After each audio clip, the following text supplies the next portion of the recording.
भद्रं पश्येमाक्षभिर्यजत्राः स्थिरैरङ्गैः सुष्ठुवांसस्तनूभिर्यशेम देवहितं यदायुः। ॐ स्वस्ति न इन्द्रो वृद्धश्रवाः स्वस्ति नः पूषा विश्ववेदाः स्वस्ति नस्तार्क्ष्यो अरिष्टनेमिः स्वस्ति नो बृहस्पतिर्दधातु। ॐ शान्ति शान्ति शान्तिः। हरिः ओम श्री गुरुभ्यो नमः।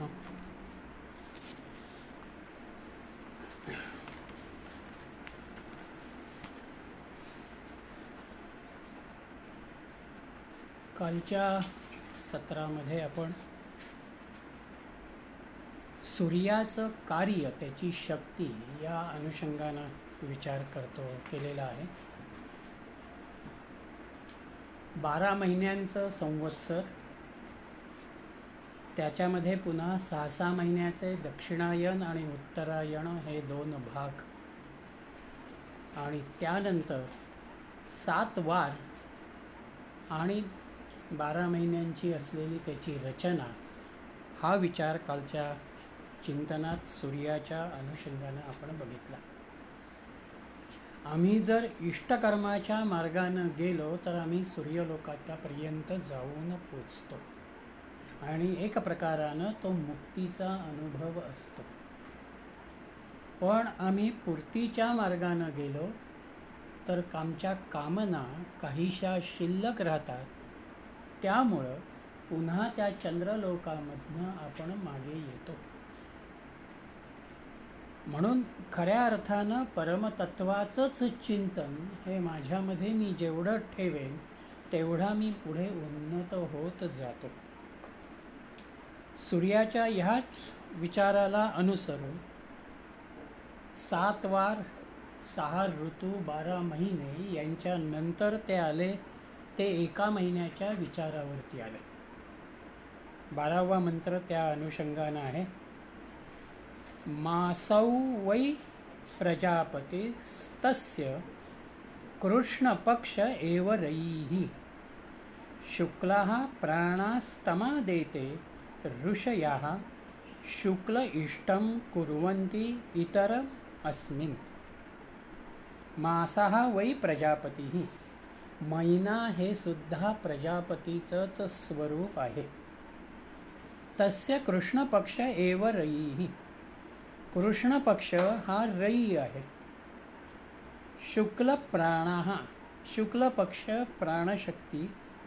तस्माद् एते ऋषयः शुक्ले इष्टं कुर्वन्ति, म्हणून अनेक महान ऋषी शुक्ल पक्षामध्ये यज्ञादी कर्म हे करतात, इष्टकर्मांना प्राधान्य देतात।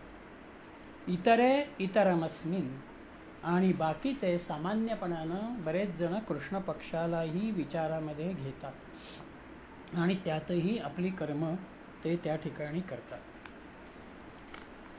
सामान्यतः शुक्ल पक्षामध्ये तिथीचं वर्धिष्णू होणं आहे।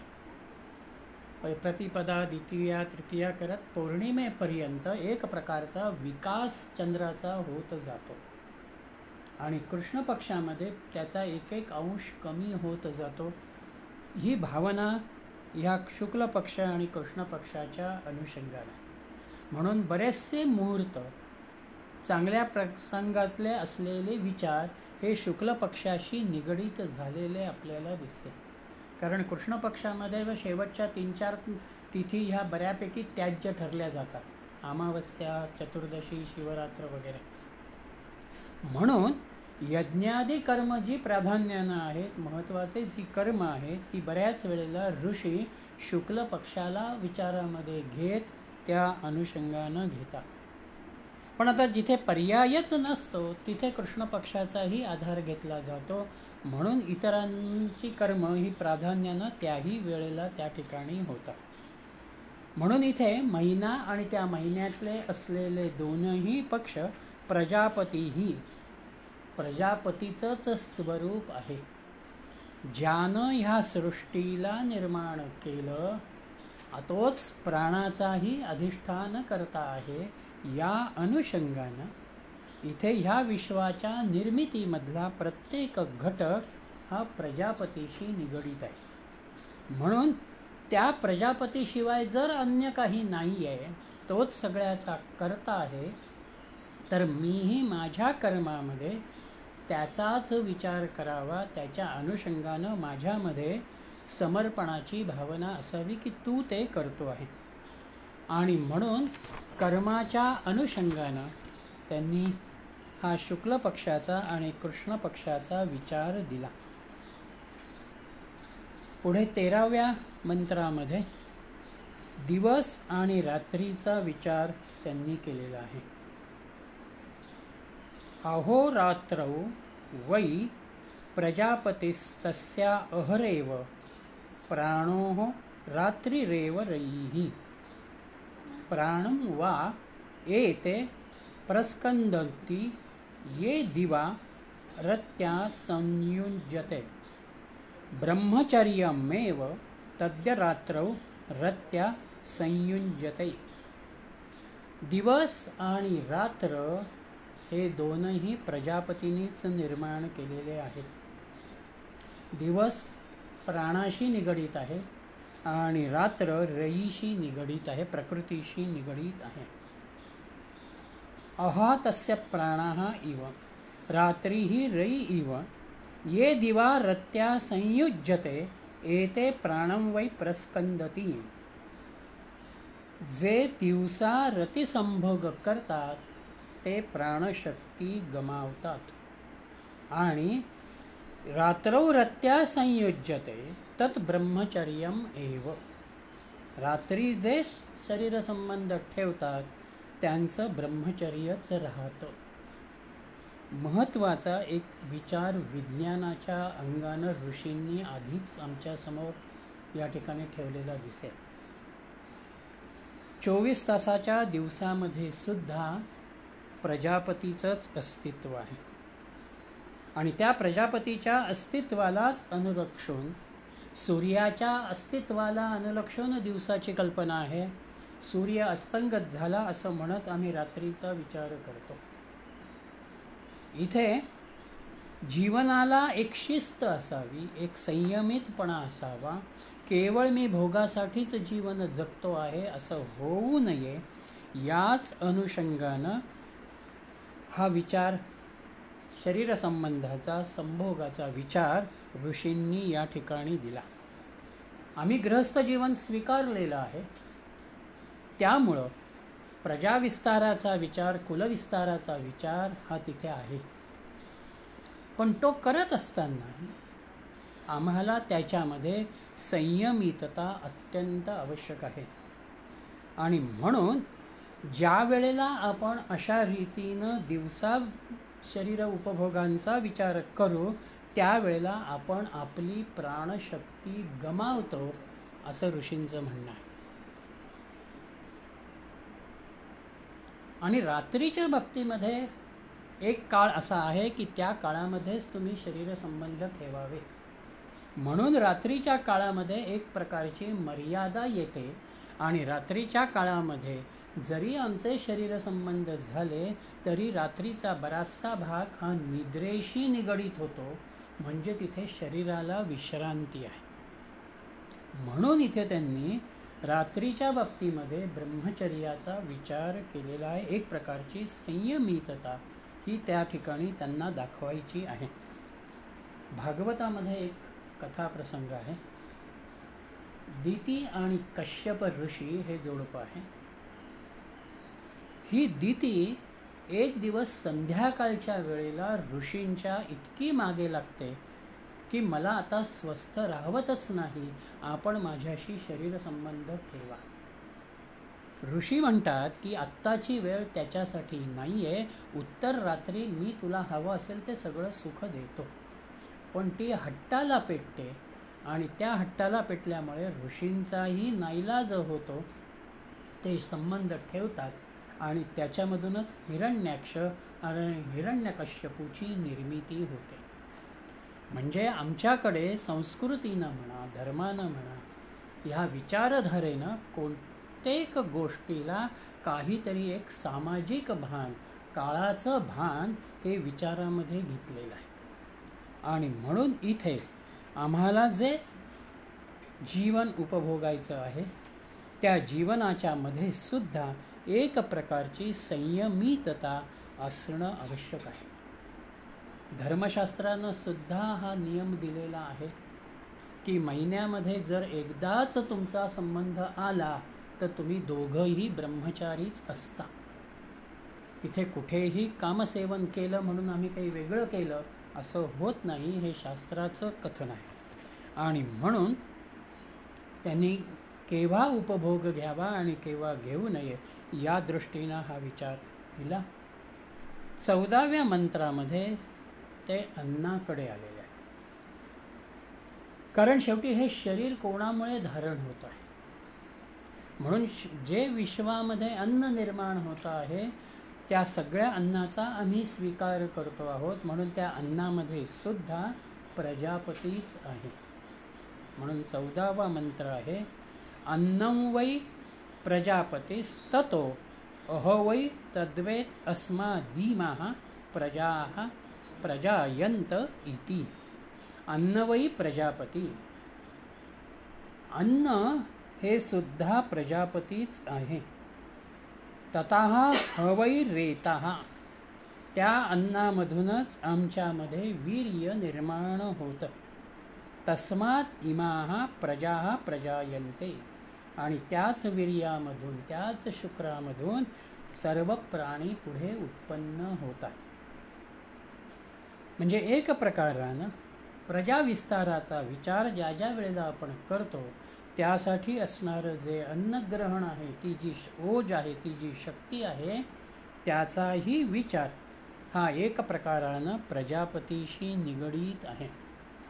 म्हणून अन्नग्रहण करताना एक घटक आमच्यामध्ये ऊर्जा निर्माण करतं आणि ती ऊर्जा देहामधल्या उष्णतेला आणि कार्यशक्तीला सतत प्राणशक्ती देत राहते, त्याला चैतन्य देत राहते. आणि दुसरा अन्नग्रहणाचा परिणाम हा रक्त निर्मितीशी होतो. म्हणून त्या रक्तामधनं वीर्य आणि शुक्र तयार होतात आणि प्रजेचा विचार हा त्या ठिकाणी येतो. आणि म्हणून या अनुषंगानं अन्नामध्येही आमचा प्रजापतीच आहे असं ऋषी इथे म्हणतात. 15वा मंत्र पहिला प्रश्न जे विचारलेला त्याचं उत्तर येतं की बायोलॉजिकली म्हटलं हो, तर त्यांचा प्रश्न असतो की अस्तित्व कुठून निर्माण झालं, जीव कुठून आला? जीव कुठून आला? So इथे तो इथे या ठिकाणी त्यांनी त्याचं ते दिलं केलं. origin of creation. हां, तद्देह वै तत्प्रजापतिव्रतं चरन्ति ते मिथुनत् उत्पादयन्ते तेषां वे वैश ब्रह्मलोको येषां तपो ब्रह्मचर्यं येषु सत्यं प्रतिष्ठितं तत् ये वै तत् प्रजापतिव्रतं चरन्ति. म्हणून जे कोणी या प्रजापती व्रताचं म्हणजेच प्रजापतीला विचारामध्ये घेत आचरण करतात ते मिथुनम उत्पादयन्ते, ते कन्यापुत्रांना निर्माण करतात. येषां तपाः ब्रह्मचर्यं येषु सत्यं प्रतिष्ठितं, त्यांच्या ठिकाणी नियमित सद्वर्तन, इंद्रिय निग्रह, सत्यनिष्ठा प्रतिष्ठित असतात. आणि त्यांना काय मिळणार आहे? तेषाम एव एषः ब्रह्मलोकः, त्यांनाच ब्रह्मलोक प्राप्त होतो. प्रजापतीचा नियम पाळून जे आपल्या जीवनामध्ये राहतात तेच खऱ्या अर्थानं ह्या जीवनामध्ये आपलं जीवन व्यतीत करतात. आणि त्यांच्यापासून निर्माण होणारी जी प्रजा आहे ती प्रजासुद्धा एक प्रकारानं एक प्रजापतीचा नियम पाळून जे कोणी जीवन जगतात ते प्रजापतीच्याच अनुषंगानं परिवार विस्तार जो काही आहे मुलांचा मुलींचा तो करतात आणि त्याच्यामध्ये एक प्रकारची सद्वर्तन, इंद्रिय निग्रह आणि सत्यनिष्ठा निर्माण होते.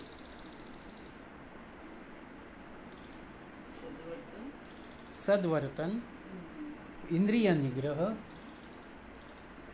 सत्यनिष्ठा निर्माण होते आणि अशी मंडळी ही ब्रह्मलोकाला जातात.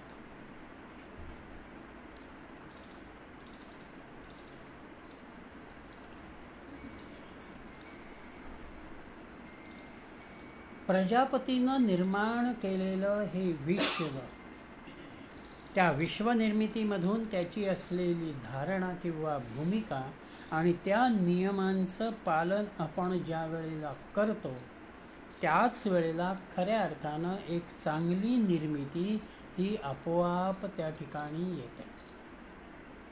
आजच्या समाज जीवनाकडे जर आपण बघितलं तर दोन गोष्टी आपल्याला प्रामुख्याने दिसतील. एक गोष्ट म्हणजे आमची आज 17-18 वर्षाची मुलं मुलीसुद्धा ड्रिंक्स म्हणा किंवा ते ड्रग्ज म्हणा यांच्याकडे वळलेली आपल्याला दिसतात. कालचं पुण्यातलं प्रकरण आपल्या सगळ्यांच्या समोर आहे. म्हणजे जीवनामध्ये मी केवळ माझ्यासमोर वस्तू आहे, मी तिचा उपभोगच घेतो या भावनेनं जाणारी भूमिका ही अनेक वेळेला आपल्यामध्ये आजच्या समाज जीवनामध्ये दिसते. आणि दुसरा एक भाग असा आहे समाज जीवनातला आजचा की आम्ही अत्यंत उशिरा केव्हा तरी जेवण करतो. मग तो टी व्ही पाहणं असेल, काही असेल, मग 12-1 नंतर झोपणं असेल. आपण इथे एक प्रकारानं निसर्गाच्या असलेल्या कार्यप्रणालीच्या विरोधामध्ये जातो. अगदी महिनाभरापूर्वीची माझी गोष्ट आहे. रेग्युलर ॲन्युअल चेकअप आमच्या दोघांचे आम्ही केल्यानंतर त्या सगळ्या रिपोर्टचं ॲनालिसिस डॉक्टरांनी बघितलं. बऱ्यापैकी नॉर्मल स्टेज होती. या वयामध्ये डॉक्टर आम्हाला असं म्हणाले की तुम्ही जर संध्याकाळचं जेवण 6:30 ते 7च्या दरम्यान घेतलं तर तुम्हाला अधिक ते लाभदायक होईल आणि ते तुम्हाला जमेल का? तर मी म्हटलं बा माझा जर कार्यक्रम असले व्याख्यानाचे प्रवचनाचे तर मला कदाचित थोडासा बदल होईल, बाकी इतर वेळेला मला अडचण काही नाही. त्यांनी मला कारण असं दिलं की आपण जर 7:15 पर्यंत आपलं जेवण उरकलं तर त्याची पचनाची प्रक्रिया आतमध्ये जी आहे ती अधिक चांगल्या रीतीनं होते. सूर्यास्तानंतर आपल्या पचनक्रियेला एक प्रकारचा वेग मंदावतो आणि तो वेग मंदावल्या कारणानं तुमचे पचन जर उशिरा जेवण झालं तुम्हाला तिथे पचनक्रिया पूर्ण होत नाही आणि त्याचे परिणाम पुढे कुठेतरी सॅच्युरेट होत बाहेर येतात. म्हणून एका बाजूला धर्माचा विचार तिथे आहेच, पण आज जैन मुनी सगळे जे 6:30-7च्या दरम्यान जेवण करतात, किंबहुना मद्रासला काननगडला एक आश्रम आहे रामदास स्वामी म्हणून, त्या परिसरामधले एक स्वामी, त्या आश्रमातली सुद्धा व्यवस्था अशीच आहे. संध्याकाळी 5:30ला तुम्ही जेवण करा, नंतर भले तुम्ही 10ला झोपा, पण त्यांचा आश्रमाचा नियम असा आहे 5:30 ते 6मध्ये तिथली जेवणं सगळी उरकली जातात. म्हणजे आमचं पचनक्रियेचा भाग विज्ञानाच्या अंगानं जो आम्ही विचारामध्ये घेतो तोच ऋषी इथे म्हणतात की तुम्ही निसर्गाला धरून राहिलात, निसर्ग नियमांचं पालन करत राहिलात तर तुम्हाला त्या ठिकाणी आनंदाचीच अनुभूती येईल. ब्रह्मलोक प्राप्त होणं म्हणजेच आपण आनंद अनुभवणं आहे.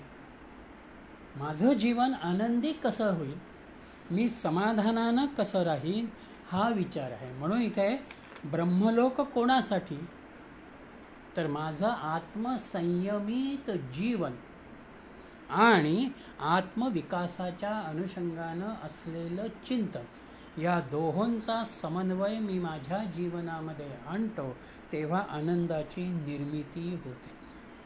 मग हे आत्मसंयम मला कसं निर्माण करायचं आहे? तर माझं सद्वर्तन, माझं वर्तन हे नेहमी चांगल्या विचाराच्या कार्याच्या अनुषंगानंच असावं.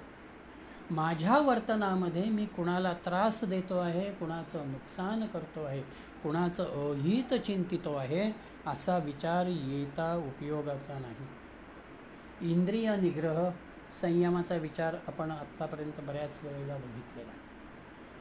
जेवढं आपण आपल्या इंद्रियांना संयमित करतो तेवढी त्या इंद्रियाची असलेली अंतर्गत शक्ती ही वाढते. तिच्यामध्ये काही एक वेगळं सामर्थ्य निर्माण होतं. आणि म्हणून माझा पती अंध आहे म्हणून मीही पातिव्रत्य धर्माला अनुसरून अंध राहणार असं म्हणत गांधारीनं स्वतःचे डोळे बांधून घेतले.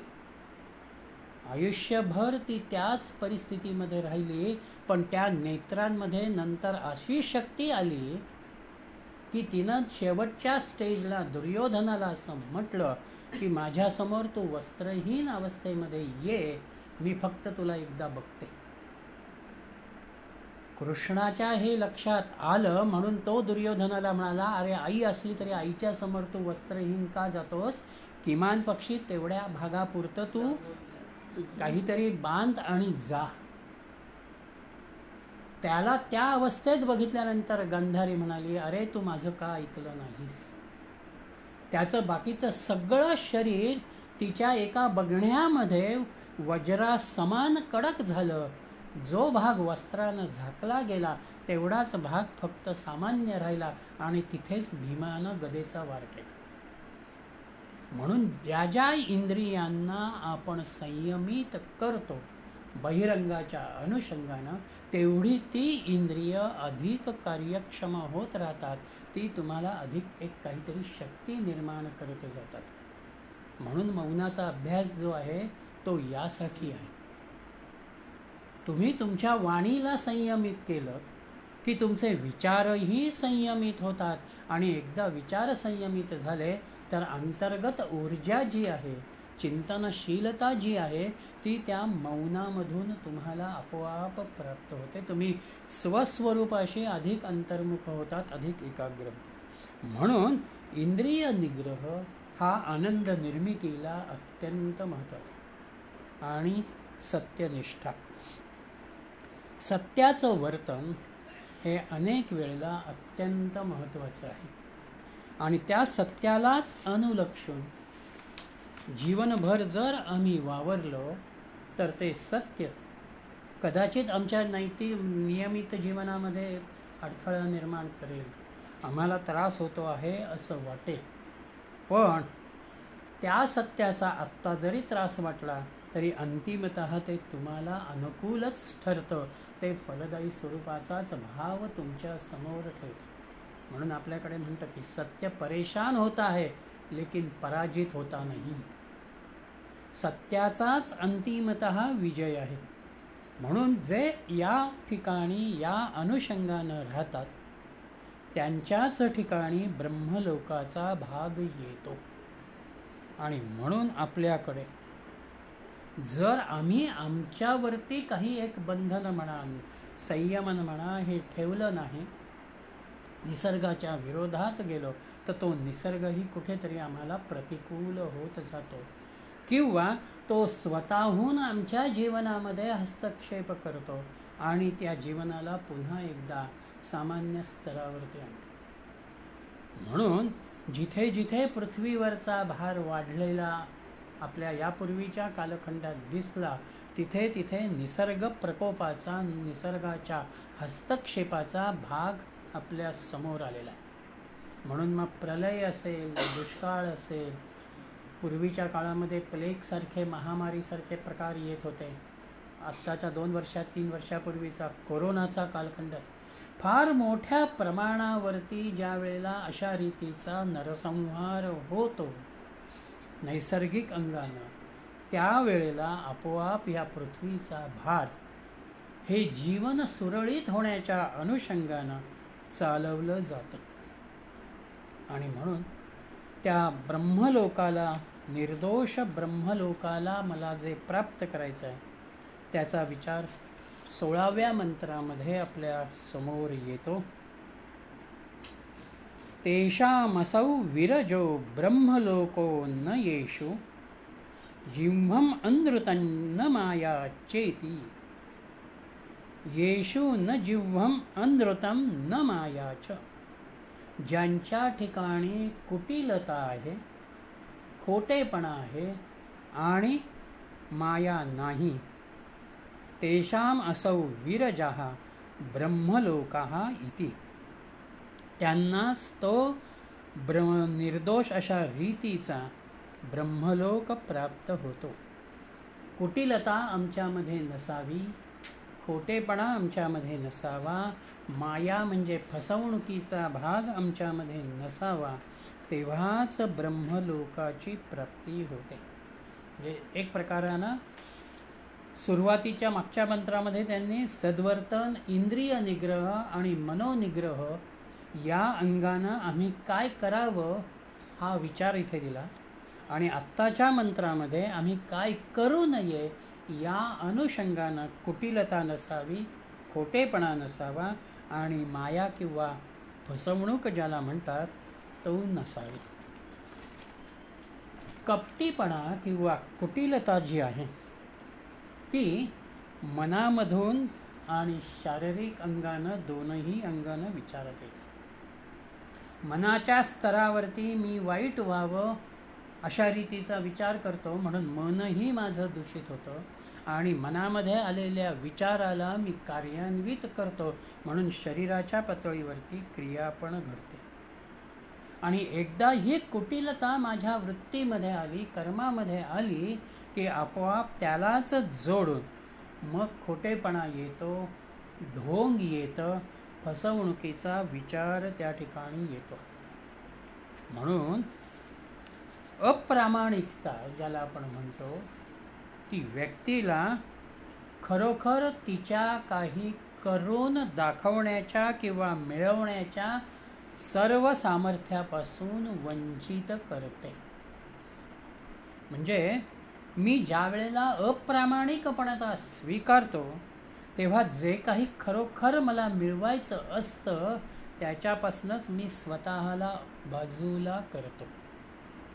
म्हणून ज्या वेळेला असत्याचा विचार जो आहे तो असत्याचा विचार शंकराचार्यांनी असा दिला, बोलणारा ज्याचा विचार करतो त्याच्याशी अर्थ आणि सूचितार्थ या दोन्हीच्या दृष्टीने तंतोतंत जमणारे शब्द बोलणे याला सत्यवादीपणा म्हणतात. म्हणजे मी सत्य बोलणं म्हणजे काय तर ज्या वेळेला मी विचार करतो आहे की आता मला काय बोलायचं आहे, काय सांगायचं आहे, त्यावेळेला त्या विचाराचा अनुषंगानं असलेला अर्थ किंवा सूचित होणारा अर्थ हे दोनही एक प्रकारानं समन्वयाच्या पातळीवरती असावे. माझं बोलणं एक आहे आणि अर्थ वेगळा निघतोय, तो सत्यपणा राहणार नाही. मी बोलत असताना त्या बोलण्यामधला शब्द आणि त्याच्यातून ध्वनी निघणारा, अर्थ निघणारा विचार हे दोनही एकाच अनुषंगानं आहे. आणि म्हणून सरळपणानं चालण्यानं जर माझ्यासमोर नुकसान होतं आहे किंवा मला त्रास होतो आहे असं जरी मला वाटत असलं तरीसुद्धा विचार आम्हाला असा देतो, संस्कृती आम्हाला असं म्हणते की हा माझ्या प्रारब्धाचा भोग आहे, या अंगानं तू बघावंस आणि त्याचा स्वीकार तू करावास, पण तू त्याच्या सत्यवचनापासून अजिबात बाजूला होऊ नकोस. कारण या सरळपणाचा परिणाम तुला आत्ता जरी अनुभवायला आला नाही तरीसुद्धा कालांतरानं त्याची अनुभूती, त्याचा अनुकूल परिणाम हा अनुभवाला येतो. आणि म्हणून आम्हाला ज्या वेळेला ब्रह्मानंदाची अनुभूती घ्यायची आहे, तो अनुभवायचा आहे, त्यावेळेला आपल्यामध्ये कुठलाही खोटेपणा आपण निर्माण करू नये, आपण त्याच्यामध्ये कुटिलता आणू नये आणि त्याच वेळेला परिपूर्णतेच्या आनंदाच्या अनुषंगानं आपण पुढे जातो.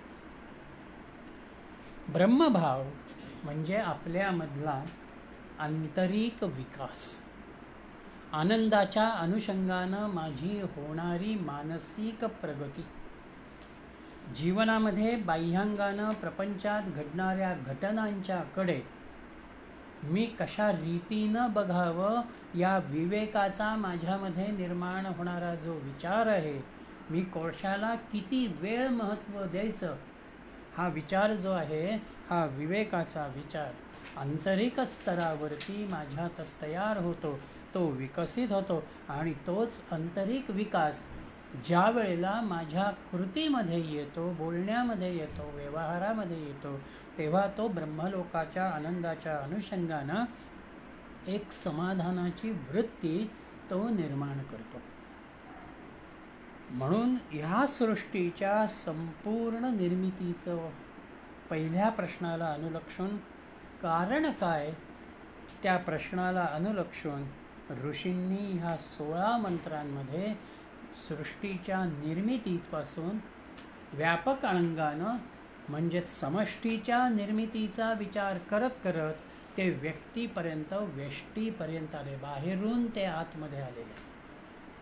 आमचा विकास कसा आहे, मी आत्ताला व्यष्टीमध्ये आहे, मला व्यापक होत मी समष्टीकडे बघतो. म्हणून सृष्टीचं मूळ कारण ह्या 16 मंत्रांच्या अनुषंगानं जो प्रश्न ऋषींनी आपल्यासमोर उलगडला, त्याचा जर सारांश काही असेल तर तो हा आहे की मुळात ही सृष्टी जडतत्वानी आणि सूक्ष्म धर्मानं युक्त आहे. जी सृष्टी सूक्ष्म धर्मानं, जडत्वानं युक्त आहे, तिच्यामध्ये उत्पत्तीच्या अनुषंगानं विचार निर्माण होणं हे केवळ मानवालाच शक्य आहे. आणि तो प्रश्न अत्यंत स्वाभाविक आहे. तुम्ही वास्तवतेच्या अंगानं जा की अरे हे सगळं विश्व कुठून निर्माण झालं, कसं निर्माण झालं, याच्यामध्ये दिवस कसा येतो, रात्र कशी येते, माणसं कशी निर्माण होतात, नानाविध योनी कशा तयार होतात, एक माणूस तुम्हाला दुसऱ्या माणसासारखा दिसत नाही, हे कसं काय, हा सगळा विचार हा अध्यात्माच्याही अंगानं येतो, लौकिकाच्या व्यवहाराच्याही अंगानं येतो. म्हणून याचा विचार हा मानवी जीवनामध्ये सातत्यानं होतो. पण इथे एक गंमत अशी आहे की ज्या विश्वामध्ये मी निर्माण झालेलो आहे, तो मी या विश्वाचाच एक घटक आहे. म्हणून ह्या विश्वाला जाणत असताना मी या विश्वाच्या मुळाकडे जाण्याचा प्रयत्न करतो. हे कुठून निर्माण झालं, कोणामुळे निर्माण झालं, कसं ते कार्यरत आहे. मग हा सगळा आत्ताचा माझ्यासमोर असलेला विश्वाचा विचार किंवा हे सगळं दृश्य 3 घटकांशी निगडित आहे. एक स्थळ, दुसरं काळ आणि तिसरं कारण. प्रत्येक वेळेला आपण ह्या 3 घटकांच्याच अनुषंगानं विचार करतो. इंद्रियांना जे दिसतं, मनानं जे जाणवतं आणि इंद्रियांनाही न जाणवणारं अशा अंगानं या स्थळ, काळाचा आणि कारणाचा आपण विचार करतो. सृष्टीच्या निर्मितीच्या आधी जर आम्ही स्थळाचा विचार केला, काळाचा विचार केला आणि कारणाचा विचार केला तर इथे काहीही नव्हतं. परमात्म्यालाच असं वाटलं, प्रजापतीलाच असं वाटलं की आपण विस्तार करावा, म्हणून एकोहम बहुश्याम, म्हणजे त्याला कारण आलं की मला एकटं राहायचं नाही आहे, मला विस्तार करायचा आहे. म्हणून त्यानं त्या काळाला अनुलक्षून विचार करत या विश्वाच्या निर्मितीचा विचार त्या ठिकाणी केला. म्हणून आपण या सृष्टीचे घटक असलो तरीसुद्धा या सृष्टीला जाणून घेण्याचा आपण प्रयत्न करतो. अगदी सहजपणानं प्रजापती आणि परमात्मा एकच. एकच आहे. पण मग इथे आपण जे आता हे केलं त्याच्यावरून मानव केंद्रस्थानी हो. आणि त्याच्या इच्छेप्रमाणे मग त्याच्या गरजेप्रमाणे कारणाप्रमाणे सृष्टी तयार. सृष्टीचा विचार. म्हणून अगोदर म्हणणं किंवा मुळाशी म्हणणं हे शब्द ज्या वेळेला आपण वापरतो, ही कल्पना ज्या वेळेला आपण म्हणतो, त्यावेळेला ती काळाशी निगडीत होते. आणि म्हणून मनुष्य किंवा मानवी जीव हा काळाशी बांधलेला आहे. तो काळाच्या चौकटीमध्येच काम करतो. आणि म्हणून जरी तो काळाच्या चौकटीमध्ये असला तरीसुद्धा काळाच्या पलीकडे जाण्याचा त्याचा प्रयत्न आहे. म्हणून मन आणि बुद्धी जी परमात्म्यानं इतरांना दिली नाही आणि माणसाला दिली, तिचं कारण हेच आहे की ज्याला मी निर्माण केलेला आहे तो कधीतरी माझ्याविषयीचा विचार करेल की अरे मला कोणी निर्माण केलं. आणि म्हणून सृष्टीमधल्या ह्या दृश्यामधल्या सगळ्याच वस्तू अपूर्ण आहेत. जीवरूपानं आम्हीही अपूर्ण आहोत. आणि जिथे अपूर्णता आहे तिथे मला काहीतरी हवं आहे, मला मिळवायचं आहे, हा भाव येतो. आणि म्हणून त्या अपूर्णतेमधून बाहेर जात पूर्णत्वाचा विचार आत्मसात करण्यासाठी आम्ही त्या पूर्ण स्वरूपाचा शोध घेतो की अरे मला हे कुठे मिळेल. आणि त्यालाच अनुलक्षून सृष्टीचा हेतू, तिचं असलेलं कारण हे आपण या ठिकाणी बघतो. म्हणून जिथे पूर्णत्वाकडे मी जातो तिथे काळाचा संबंध येत जातो. काळही आपोआप माझ्याबरोबर त्या ठिकाणी राहतो. आणि कुठला तरी एक क्षण असा असतो की जिथे आपण आपल्याला जे प्राप्त करायचं आहे त्या आनंदापर्यंत, समाधानापर्यंत आपण पोचतो. म्हणून ऋषींचं किंवा संतांचं सूत्र ह्या संबंध विचारधारेमध्ये हे आहे की मी देहानं आत्ता वावरतो आहे, पण हा देह ज्यानं मला निर्माण दिलेला आहे त्याचं स्मरण मी कुठेतरी ठेवावं. त्याच्याविषयीचा कृतज्ञतेचा भाव हा त्यामध्ये असावा. म्हणून सूत्र इथलं एकच आहे, देह कर्तव्यामध्ये ठेवावा आणि मन भगवंताच्या अनुसंधानात ठेवावं. तेव्हा तुम्ही एका बाजूला काळाच्या तंत्रानं चालत राहतात, व्यवहार करत राहतात, पण अंतरंगानं तुम्ही आनंदाशी निगडीत होतात. कारण त्या मूळ स्रोताशी तुम्ही स्वतःला जोडून घेता. आणि तो जोडून घेतल्या कारणानंच या सृष्टीचा मूळ कर्ता कोण आहे इथपर्यंत आपण जाणून घेतो. त्या कर्त्यानं ही सृष्टी कशी निर्माण केली हा विचारही मग आम्ही बघतो. मग आता ही सृष्टी निर्माण झाली, त्याच्यामध्ये मी आलो, मला देह प्राप्त झाला. मग या देहातली इंद्रिय किंवा हा देह काय कार्य करतो आहे, यातला मुख्य कोण आहे हा विचार इथे समोर येतो. आणि त्याच्यातूनच भार्गवानं विचारलेला दुसरा प्रश्न सुरू होतो. पहिल्या प्रश्नाच्या अनुषंगानं काही असेल तर आपण बघूया, नाही तर मग दुसऱ्या प्रश्नाकडे बघू.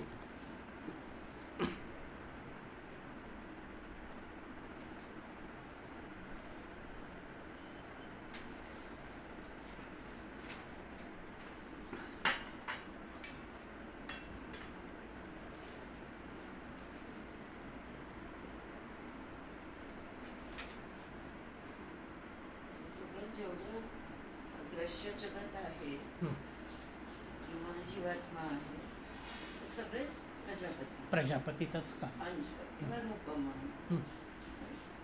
आणि त्याच्यामध्ये काळ, ऋतू सगळंच सगळं आलं. सगळंच सगळं आलं. एका माणसाच्या निर्मितीपासून संपूर्ण विश्वाच्या कार्यापर्यंत हे सगळं जे आहे ते त्यानंच निर्माण केलेलं आहे. आणि तो प्रत्येकाला कार्यरत ठेवतो आहे. तो नसेल तर कुठलीच वस्तू, व्यक्ती असू दे नाही तर वस्तू असू दे, कार्य करू शकत नाही.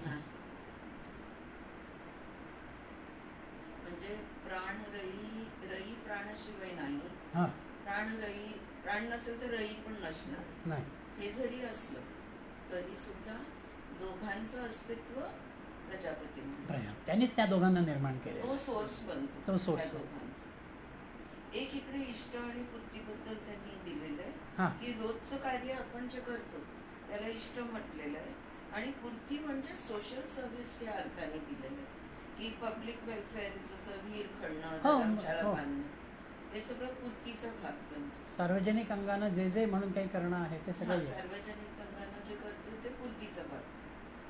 मग पूर्तीमध्ये जे आहे ते पितृलोकात जातं, पितृलोक. आणि इष्ट जे आहे त्यामध्ये त्याच्या मागे अजून त्यांनी श्रद्धा आणि ते सांगितलं ते होतं ना, त्यांनी ते असेल तर ते कर्तव्य. पुढतंमध्ये काय आहे, मी सार्वजनिक अंगानं बरंच काम केलेलं आहे. पतित स्त्रियांचा मी सांभाळ केलेला आहे, अनाथ मुलांना मी सांभाळलेलं आहे, त्यांचं शिक्षण मी केलेलं आहे, यात्रा केली आहे. तीर्थयात्रा केल्या, अन्नदान अनेक ठिकाणी मी केलं. पण हे सगळं करत असताना मी हे केलेलं आहे किंवा मी हे हा भाव करतोय राहतो. हा भाव राहतो. आणि त्यामुळे त्यामुळे ते परत. तो येतो. तेवढं पितृ- पुण्य निष्कामता येत संपला नाही. की- मी केलेल्या कर्मामध्ये ज्या वेळेला निष्कामता येते तेव्हाच तुम्ही पुढे जाता. म्हणजे इष्ट आहे, हां. ते निष्काम भाव तिकडे जास्त असतो का? तिकडे जास्त असतो, आणि त्यामुळे ते मुक्तीकडे जातं. मुक्तीकडेच फरक. म्हणजे रोजच्या जीवनात म्हणजे रोजच्या नाही, पण जीवनामध्ये. इव्हन आता हे सार्वजनिक जीवनामधलं काम असं मला दिसलं की इथे आता हे काम करण्याची गरज आहे म्हणून मी ते केलं, तर ते इष्टच झालं ना. मग हो. ते पूर्तीच्या उद्देशाने केलेलं काम नाहीये ना. सार्वजनिक असलं तरी इष्ट. हा, इष्ट काम आहे. आहे बरोबर आहे. पण पण- त्याच्यात जर मी कोणाची हां, भावना नसेल तर नंतर- नाही, पण ते नाहीच राहत ना, कारण तर ते इथे इष्ट होईल. इथे ह्याची गरज होती आणि मी अवेलेबल आहे किंवा माझ्याकडे ते काय म्हणू Possibility त्याला, आहे. हा, आय हॅव द करू शकते. रिसोर्सेस. हां, मी करू शकते. तुम्ही ते केलं. ते केल्यानंतर तुम्ही जर इतरांना सांगणार असाल की मी हे या ठिकाणी काम केलं तर ते पूर्तीला जाईल. ती झालं. ओके, ते नाही तू- सांगितलं हां. त्याच्याबद्दल कमी ते तुम्ही- विसरून गेलो. तुम्ही विसरून जाणं किंवा त्याची कोणतीही प्रसिद्धी न करणं, हां. तेव्हा ते इष्टमध्ये जाईल. म्हणजे त्याचा प्रतिष्ठेसाठी पण उपयोग नको आपल्याला. म्हणजे रोजच्या जीवनाचं रोजचं कार्य हं. हे इष्ट भावामध्ये व्हायला पाहिजे. हा, तेव्हा जाऊन ते म्हणतात की तुम्ही देवयान, देवलोकाचा देवलोकामध्ये तुम्ही किंवा पुढे सरकता. मुक्तीकडे वाटचाल होते. हो, प्रत्येक डेली कार्यामध्ये पण मीची भाव नको, नको. मी लाइक ऐसे जेवढे बोलते हैं कि कुकिंग, जैसे हम लोग कुकिंग करते हैं तो वो भाव आना चाहिए कि प्रभु बना रहा है, प्रभु बना मैं रहा है, बना प्रभु रही के हूँ। लिए बना रहे हैं और प्रभु मेरे हाथ से बना रहा है. बनवा रहा है. करता करता तोच आहे, मी काहीच वो नाही. जब फीलिंग आएगी तब उसका मी केलं म्हणजे अडकलो. हां. ह्याच्यामध्ये मला असं वाटतं दोनच गोष्टी असू शकतात. एक तर विचार असू शकतो केलं, किंवा तिथे काहीच भाव नसायला पाहिजे. केलं नाही केलं, त्यांनी केलं, करवून घेतलं, या उद्या कुठलाच विचार नसतो. म्हणजे परत चित्तवृत्ती निरोधक जर असेल तर तो इष्टभाव बनेल. वृत्ती आहे कुठल्याही प्रकारची, नाही नाही मी कोण आहे करणारी, देवानी माझ्याकडनं करून घेतलं, हा भाव जरी आला तरी तो पूर्तीमध्ये गेला असं मला वाटतं. कारण विचार नसावेच. केलं सोचना क्या है. पण विचार नसणं ह्याचा अर्थ विचारशून्य अवस्थेला येण्यासाठी पहिला विचार हा आहे. तो तर आहे. हां, ते झालं. तो ज्या वेळेला प्रयत्न येईल झाला. ना, तो प्रयत्न झाला. हां, म्हणून कारण सामान्य माणसाला एकदम विचारशून्य अवस्था शक्य नाहीये. नाहीये. म्हणून तो समर्पणाच्या भूमिकेत येतो आहे की मी करत नाही, माझ्याकडनं करवून घेतलं जातं आहे, आणि हा त्याच्यापुरताच विचार आहे.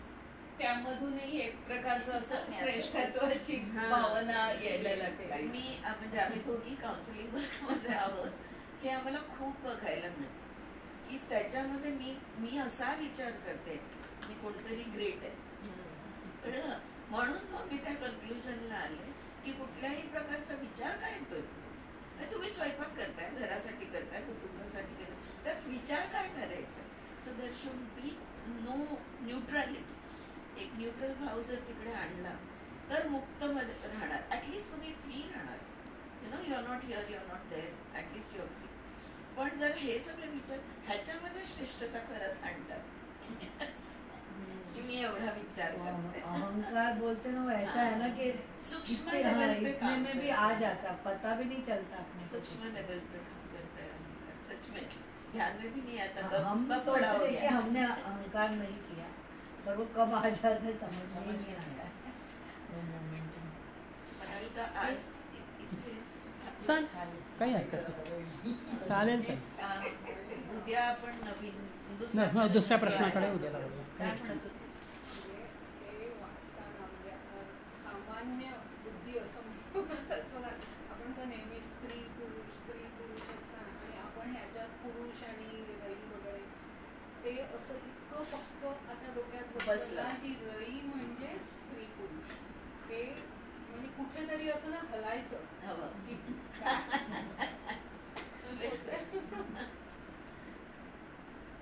काय? आणि हे सगळं त्यांनी केलंय का, कशासाठी केलंय हे मनुष्यच जाणून घेऊ शकतो मनुष्य जाणून घेऊ शकतो. त्याच्या बाकीच्यांना या हे विचारांच्या किंवा समजुतीच्या क्षमतेमुळे. मला या ग्रुपमधनं हा प्रश्न विचारला गेला जेव्हा मी अनाऊन्स केलं की उपनिषदाचा अभ्यास. ते एवढं वाचन, एवढी वर्ष, एवढं सगळं करत अजून तुला काय तुझं पोट भरत नाही का? म्हटलं इट्स नॉट अबाउट मला पोट भरणं किंवा न भरणं हा विषय नाहीये. मला ही गोष्ट समजून घ्यायची आहे तर ते तेवढं समजायचं, दॅट्स इट. त्या समजण्याच्या पलीकडे कुठलाच विचार नाहीये. म्हणजे तो प्रश्न विचारला गेलेपर्यंत तरी कुठलाच प्रश्न आला नाही की ते समजून काय करायचंय किंवा त्याच्याने काय होईल. काय नाही, शेवटी सकाळी उठणार, दात घासणार, आयुष्य तेच चालणार. Nothing is going to change. जीवनाकडे बघण्याचा दृष्टिकोन बदलतो. बदल. पुन्हा पुन्हा आपल्याकडली हीच प्रक्रिया आहे. श्रवण, मनन आणि निधिध्यास. निधिध्यासामध्ये हे पुन्हा पुन्हा आपण आपल्यापुरता काय ना, ठीक आहे, ग्रुपमध्ये आलो, ग्रुपच्या अनुषंगानं चर्चा केली, समजून घेतलं. पण वैयक्तिक पातळीवरती सुद्धा मी जे आतापर्यंत चिंतन केलेलं आहे ते कुठेतरी मला अनुभवाला आणायचं आहे, माझ्यामध्ये उतरवायचं आहे. कबूल आहे, पण माझं म्हणणं आहे ते परिणामरूपी व्हायला पाहिजे. It should be the natural consequence of whatever you are doing now. ते सहज, जसं आपण धारणा केली की ध्यान व्हायला पाहिजे, त्याच अर्थाने लाईफ मध्ये तुमच्या दृष्टिकोन असो, काहीही असो, शेवटी दर्शन घडलं पाहिजे. सो लाईफ जसं आहे तसं ते बघितलं गेलं पाहिजे. त्याच्यासाठी तुम्ही अभ्यास करा. तुम्हाला जिथे तुमचा इंटरेस्ट लागेल त्या गोष्टी तुम्ही करत राहा. जेव्हा ते व्हायचंय तेव्हा ते स्वतःहून होणार. त्याच्यासाठी सहज होणार. ते सरळ आणि सहज भाव कुठेही सुटता कामा नये असं हे. त्यामुळे त्याला कुठलं इंटेन्शन, गोल, एम, रिझल्ट ह्या गोष्टींची काहीही संबंध आध्यात्मिक अभ्यासाचा तरी येत नाही. असं just do what you feel like doing. आणि त्याच्यामध्ये केवढा फ्रीडम आहे मला वाटतंय, म्हणून मी करते. So there is no obligation, expectation, ह्या सगळ्या गोष्टींमध्ये कुठेही अडकणं होत नाही. खूप फ्रीडम फील होते त्याच्यात. मस्त. पहिल्या प्रश्नाचं उत्तर एकदम छान आहे. सगळ्यांना थोड्या बऱ्याच गोष्टीचा उकल होतो. त्याला काय वाटतं, हे समजले आपल्याला, काय सोपंच आहे असं वाटतं. समजणं हा एक अजून इंटेलेक्च्युअल अंडरस्टँडिंग हे खूप जणांना घेऊन जातो. पण त्या इंटेलेक्च्युअल अंडरस्टँडिंगचं प्रॅक्टिकल ऍप्लिकेशन ते नाही. इथे अडकतात लोक. जब जे एक्चुअली काही हमारे लाइफ समजलंय ना में ते सिचुएशन तितक्या आती तब उसको सहजतेने डालना अप्लाय बहुत झालं easy पाहिजे है। रोजच्या हाँ, व्यवहारामध्ये. तब तो क्या अपना करना है? सब कुछ सहजता. व्यवहारामध्ये अप्लाय नाही झालं तर मग ते सगळं इकडे राहतं. सो ज्ञान खूप आहे पण जगणं तसंच आहे. ते उतरलं पाहिजे जगण्यात. आता दुसरा प्रश्न तो प्राणाशी. इंटरेस्टिंग आहे की आता हे सगळ्या शब्द प्रा- आहेत, ह्याचं काय करा. प्राणाशी निगडित येतो. प्राणाशी निगडीत प्राणानं देह कार्य करतो, त्या प्राणाचं कार्य काय काय आहे? आहे.